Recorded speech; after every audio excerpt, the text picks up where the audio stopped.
നേതാവ് PC ചാക്കോയ്ക്ക് അദ്ദേഹത്തിന്റെ തന്നെ പാർട്ടി യോഗത്തിനിടെ മർദ്ദനമേറ്റതായി അഭ്യൂഹങ്ങൾ ഉയരുന്നു.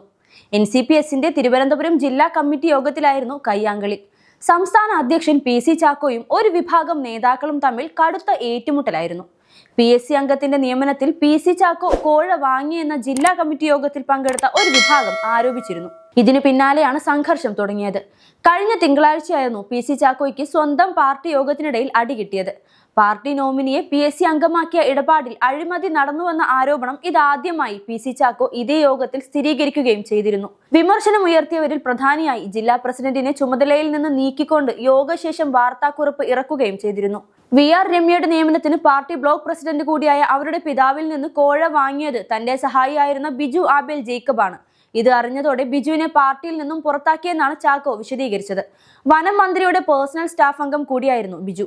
നിയമനം സംബന്ധിച്ച് വിജിലൻസ് അന്വേഷണവും നടന്നതാണെന്നും ചാക്കോ യോഗത്തെ അറിയിച്ചു. കോഴയാരോപണം മുൻപേ ഉയർന്നെങ്കിലും ഇതാദ്യമായാണ് സ്ഥിരീകരണം ഉണ്ടാകുന്നത്. ഇതടക്കം രൂക്ഷ വിമർശനമാണ് ജില്ലാ പ്രസിഡന്റ് അജി ആട്ടുകാൽ ചാക്കോയ്ക്കെതിരെ ഉയർത്തിയത്.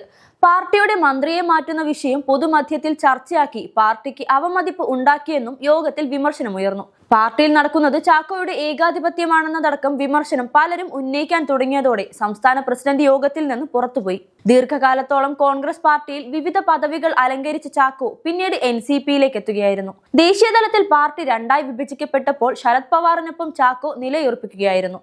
ഒടുവിൽ പാർട്ടി പതാകയും ചിഹ്നവും ശരത് പവാറിന് നഷ്ടപ്പെട്ടപ്പോൾ കേരളത്തിൽ ചാക്കോയും പെരുവഴിയിലായി. താൻ ഭാഗമായ പാർട്ടികളിലെല്ലാം താൻ മാത്രം പ്രധാനിയെന്ന ഭാവമാണ് ചാക്കോയെ ഈ ഗതിയിലെത്തിച്ചത്.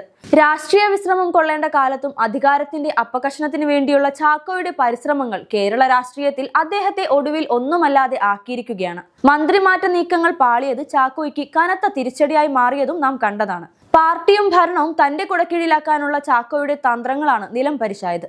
ഇതോടെ പകരം മന്ത്രിസ്ഥാനം കിട്ടിയില്ലെങ്കിലും എങ്ങനെയും ശശീന്ദ്രനെ രാജിവെപ്പിക്കാനുള്ള ദൗത്യമാണ് പാർട്ടിയിൽ ചാക്കോ വിഭാഗം ഏറ്റെടുത്തിരിക്കുന്നത്. ഇതിനായി ശശീന്ദ്രനെതിരെയുള്ള ശക്തമായ പ്രചരണമാണ് പാർട്ടി വാട്സ്ആപ്പ് ഗ്രൂപ്പുകളിൽ നടക്കുന്നത്.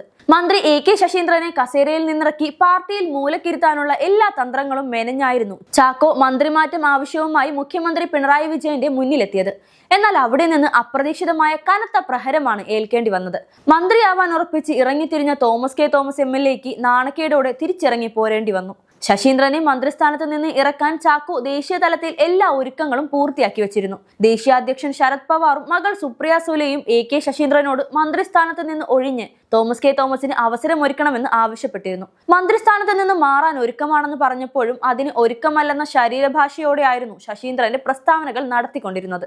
മുഖ്യമന്ത്രിയിൽ അത്രയ്ക്ക് വിശ്വാസമായിരുന്നു ശശീന്ദ്രന്. പാർട്ടിയിൽ ശശീന്ദ്രൻ വിഭാഗത്തെ അടിച്ചൊതുക്കിക്കൊണ്ടാണ് ചാക്കോ മന്ത്രിമാറ്റത്തിനായി ഇറങ്ങിത്തിരിഞ്ഞത്. ശശീന്ദ്രന്റെ വലം കൈയായ senior vice president PK Rajan മാസ്റ്ററെ അന്വേഷണത്തിന് പോലും മുതിരാതെയാണ് പാർട്ടിയിൽ നിന്ന് സസ്പെൻഡ് ചെയ്തത്.